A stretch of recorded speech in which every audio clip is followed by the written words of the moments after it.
Friends, thank you for being here today.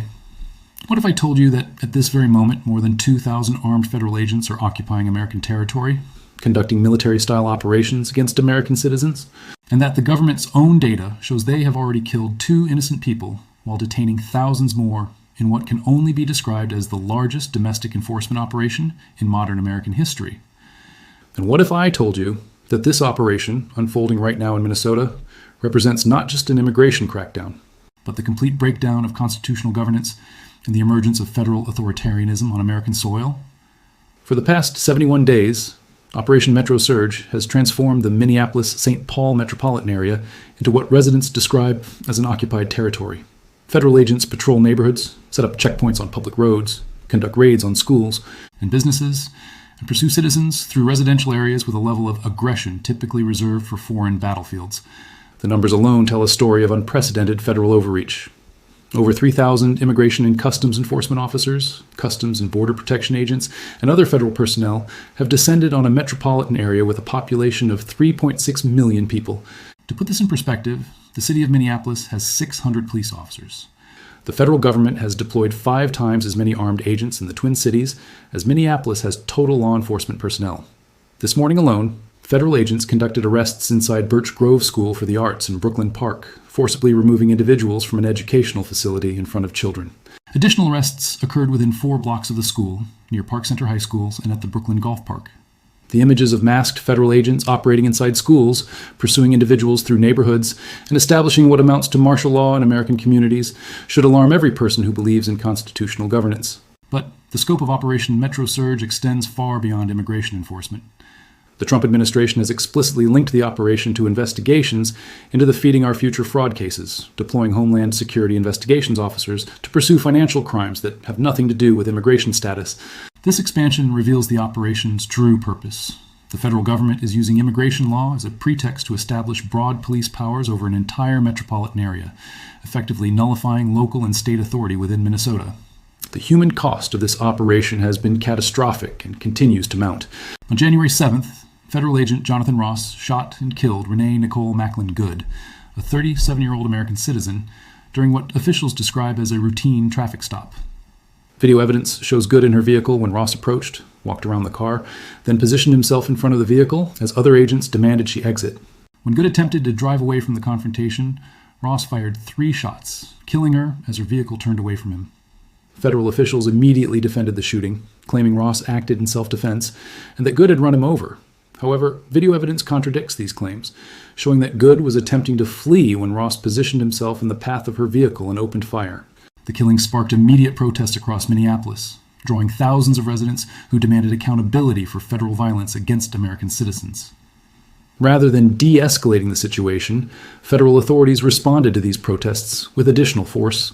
On January 24th, during one such demonstration, Customs and Border Protection agents shot and killed Alex Jeffrey Pretty, a 37-year-old intensive care unit nurse at a Veterans Affairs hospital. Pretty, also an American citizen, was using his phone to record federal agents confronting protesters when he came to the aid of a woman who had been pushed by officers. Video footage shows Pretty being sprayed with chemicals and struck multiple times before being shot. Officials immediately labeled Pretty a domestic terrorist and claimed he was brandishing a firearm, accusations that video evidence does not support. The killing of 2 American citizens by federal agents within 17 days created a crisis that extends far beyond Minnesota's borders. These deaths represent the first time since the Civil War that federal agents have systematically killed American citizens on American soil during domestic enforcement operations. The precedent established by Operation Metro Surge fundamentally alters the relationship between federal authority and local communities, demonstrating that the federal government now claims the right to deploy lethal force against citizens who resist or even observe federal operations. The economic warfare being conducted against Minnesota communities is equally devastating. Customer-facing businesses throughout the Twin Cities report revenue decreases of 50 to 80% as residents avoid public spaces out of fear of federal detention. Restaurants, shops, hotels, and service businesses that serve immigrant communities have seen their customer base effectively disappear overnight. The Minneapolis City Council has allocated $1 million in emergency rental assistance for residents who have lost income due to the federal operation, recognizing that the economic disruption threatens to make thousands of families homeless. Governor Tim Walz has scheduled a press conference specifically to address the impact on small businesses, noting that many immigrant-owned establishments have been forced to close entirely. The Malcolm Yards Food Hall and World Street Kitchen, local institutions that employ hundreds of workers, report that their operations have been severely disrupted by the climate of fear created by federal agents. This economic disruption is not collateral damage from immigration enforcement. It is a deliberate strategy to pressure entire communities into compliance with federal authority through economic coercion. The constitutional crisis created by Operation Metro Surge runs deeper than violations of individual rights. Minnesota Attorney General Keith Ellison, along with the cities of Minneapolis and St. Paul, has filed federal lawsuits alleging that the operation violates the 10th Amendment by commandeering state and local resources for federal purposes. The lawsuit documents how federal agents have forced local police departments to respond to incidents created by federal operations, effectively requiring state and local law enforcement to support federal actions that violate state law and local policy. Between January 8th and January 11th alone, Minneapolis police officers worked more than 3,000 hours of overtime responding to public safety incidents caused by federal operations, costing taxpayers over $2 million. This forced diversion of local resources demonstrates how federal operations are not just conducting immigration enforcement, but actively disrupting the ability of state and local governments to provide basic services to their residents. Now, the legal challenge argues that federal agents have essentially commandeered police resources throughout Minnesota, forcing state and local authorities to clean up the chaos created by federal operations. More fundamentally, the lawsuit alleges that federal agents are conducting warrantless searches, making arrests without probable cause, and using excessive force in violation of Fourth Amendment protections. The deployment of federal agents to conduct immigration enforcement within schools violates long-standing policies that recognize educational institutions as protected spaces. Federal operations at Hennepin County Government Center, where agents detained individuals immediately after court hearings, represent direct federal interference with state judicial proceedings. The scope of violations documented in the lawsuit reveals a systematic federal assault on constitutional governance, rather than targeted enforcement of immigration law. The political calculations behind Operation Metro Surge are transparent and deeply troubling. The Trump administration selected Minnesota specifically because it represents a model of successful immigrant integration and multicultural governance that contradicts the administration's narrative about immigration and public safety. The state's large Somali American community, its history of refugee resettlement, and its progressive policies on immigration have made it a symbolic target for federal retaliation. Tom Homan, the administration's border czar, has explicitly described the operation as a demonstration of federal power designed to intimidate sanctuary jurisdictions across the country. The choice of Minneapolis-St. Paul as the target for the largest immigration enforcement operation in American history sends a clear message. Any community that refuses to implement federal immigration priorities will face military-style occupation by federal forces.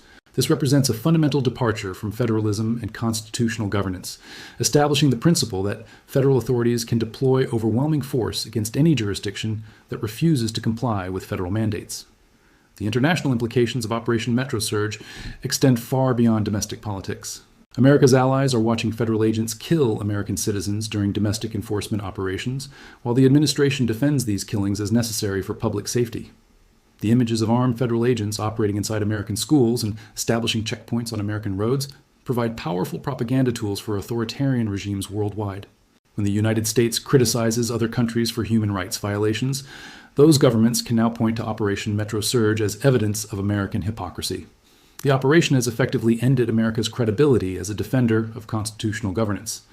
The resistance to Operation Metro Surge has revealed both the strength and limitations of American civil society.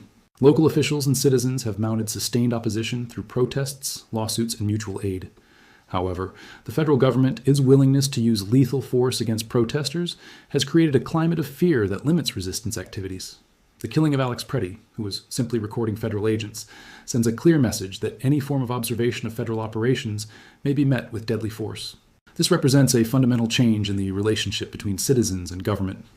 The technological aspects of Operation Metro Surge demonstrate the federal government's capacity for domestic surveillance and control. Federal agents use advanced tracking systems and coordinated communication networks to monitor individuals throughout the metropolitan area. The People Over Papers website documents dozens of incidents daily, revealing the scope of federal surveillance operations.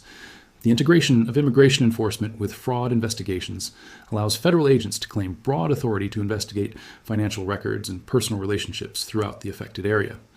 This fusion creates a legal framework for comprehensive federal monitoring of American communities. Looking forward, Operation Metro Surge represents a test case for federal authoritarianism that will determine the future of American governance. If the federal government can deploy thousands of armed agents to occupy American communities, kill American citizens with impunity, and destroy local economies through intimidation, then constitutional limitations on federal power have effectively ceased to exist. The operation establishes precedents that future administrations can invoke to justify federal intervention in any community that refuses to comply with federal mandates. The implications extend far beyond immigration policy, to encompass federal authority over every area where federal and local policies conflict. The resistance of Minnesota officials and communities to Operation Metro Surge will determine whether constitutional federalism can survive the current assault on democratic governance. If federal forces can operate with impunity in Minneapolis, they can operate anywhere in America under similar pretexts. The choice facing Americans is simple: accept the emergence of federal authoritarianism disguised as immigration enforcement, or defend the constitutional principles that limit federal power and protect local self-governance. Friends, what we are witnessing in Minnesota is not immigration enforcement. It is the emergence of domestic authoritarianism, the breakdown of constitutional governance, and the transformation of federal agencies into occupation forces operating on American soil. The consequences of this moment will determine whether America remains a constitutional republic or becomes an authoritarian state where federal power recognizes no limits.